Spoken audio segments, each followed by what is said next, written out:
Okay, welcome back. Last time we were together, we did some drawing. I'm hoping that this isn't so dark in here that you can't see what I'm about to show you. So I will hold it up closer. Oh, there we go. So we took a couple of portraits and we turned them into cartoon characters, or basically took cartoon characters and turned them into real life people. Of course, in this case, I used Danny DeVito and Danny Trejo.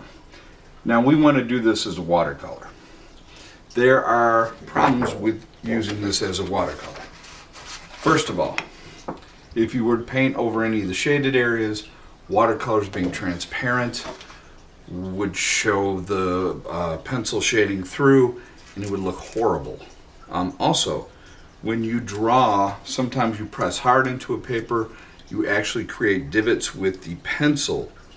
If there is a divot, it fills up with more paint than there would be on a surface that doesn't have a divot. So like it creates a little bowl where, like if you're using blue, more blue pigment will sit in that bowl because water tends to level itself. If there's more pigment, then that depression becomes more blue than the area around it, because like we said, watercolors are transparent. So what we want to do is we want to retrace this drawing, go around the shadow shapes, kind of lightly outline them, and basically make this ready to do a watercolor off of. Now, I wish it was a brighter day. It's kind of overcast and gloomy. If we were in class, I would send you to one of our ginormous light boards. You would sit down at a light board or a light table and you would just trace yours out. Be done in 15 minutes. You'd be happy as a clam. As it is, I don't have any light boards here. We got so much junk in this house, I actually had to take it apart. So I'm going to use the next best alternative. I'm going to tape this picture first to the window. And what I'm doing is I'm taking regular old masking tape, but you can use any kind of tape, but you got to get a certain amount of the sticky off, because otherwise it's going to rip your paper when you try to get it off. Or it's going to tear your paper, or same thing, it's going to pull fibers off your paper. So I'm going to take a piece of tape, I'm going to put this on my jeans, 1, 2, 3, 4, 5, 6. Okay, it's not that sticky. All right, I'm going to set this up here like so. Booyah. All right, I'm good to go on that. I'm going to put another piece of paper over the top of it. Once again, 1, 2, 3, 4, 5, 6. Booyah. And I'm going to line this up on this. Now, from my current angle, I can see this pretty well. I'm not saying I wouldn't like more light. Oh, I definitely would.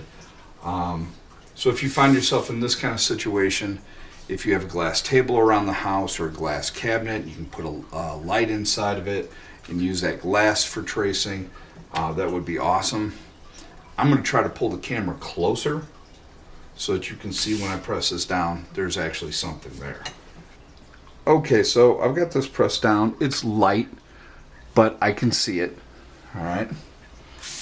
Well, I could see it if I didn't steam up my glasses. Considering how cold it is outside, it's amazing it's doing this in here. So what I'm going to attempt to do is anything that's black, I'm just going to very lightly outline. And you have to remember that you're going to go back and create all your shadows with different amounts of watercolor. Because you are not using watercolor paper, you're going to have to work what is known as kind of dry.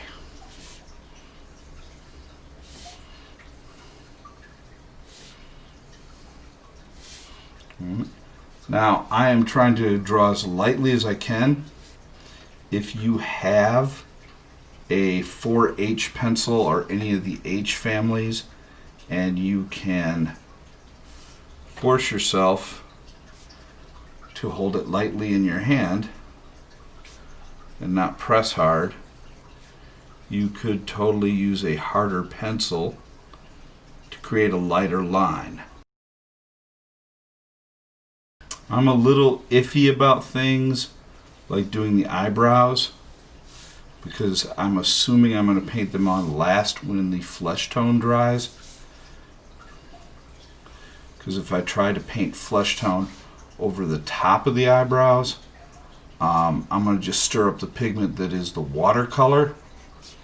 And if I stir up the pigment that is the watercolor, I am going to basically smudge all that paint.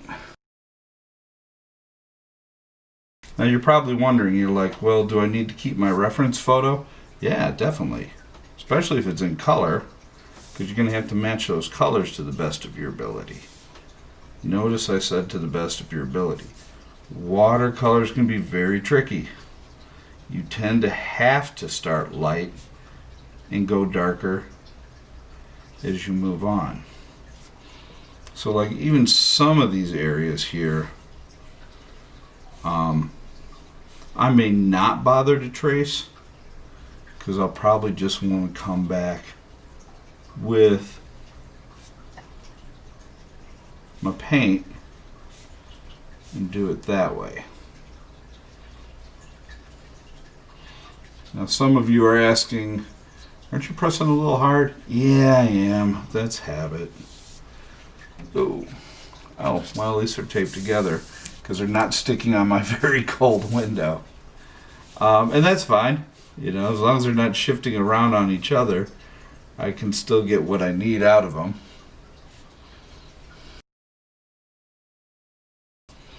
Alright, and maybe, just maybe, I'll put a few lines here where the eyebrows are, bags where the eyes are.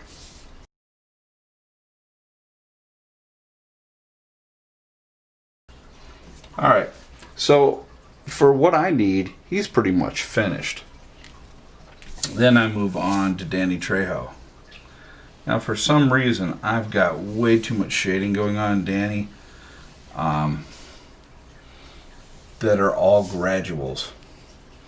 And since they are all gradual shadows, I'm not even going to bother to outline them, because I'll just look back between my drawing and my painting, and I will go, alright, I need to do a gradual shadow there.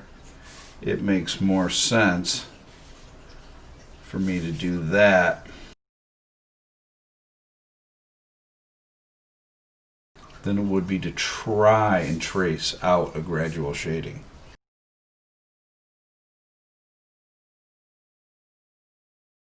Oh, I'm trying so hard not to get in the shot, and it's not making me very stable. Ouch. And my arm is sore. All this whining.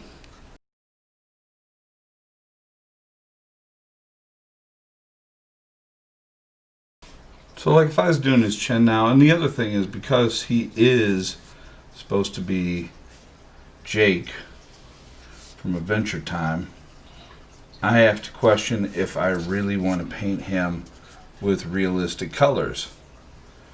Do I want him to be a skin tone and then have a yellow hoodie mask on? Or do I want him to be yellow altogether? Here's the downside to shading the color yellow. The moment you put black into it, or gray, it starts to turn a military green. Alright, we're getting there. Is there anything else I need? Bottom of his chin, roughly.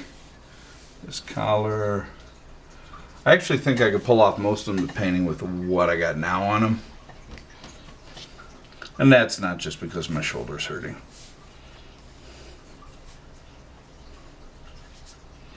Alright. I might even want to, if I'm going to lighten this further, go back with an eraser when I'm done and erase out some of the lines or make them lighter than they are right now. Right, so I think that's manageable. Let me take it off. Yeah, so now without the light coming from behind it, there's one more piece of paper behind that one. That's basically what it's going to look like. So I should be ready to watercolor over that sucker. Alright, so with that in mind, my next video will be how to start to watercolor this. Here's the downside. I don't think I have any Crayola watercolors here. So I'm probably going to have to go back to school, sneak in, steal some watercolors. I kind of want to go anyway. I'm looking for my oil paints. I got a couple big oil painting projects I want to do. So hopefully by tomorrow I will be working on the watercolor aspect of this, doing a demo. Alright guys, have a good day, stay out of trouble. If you can't stay out of trouble, don't get caught.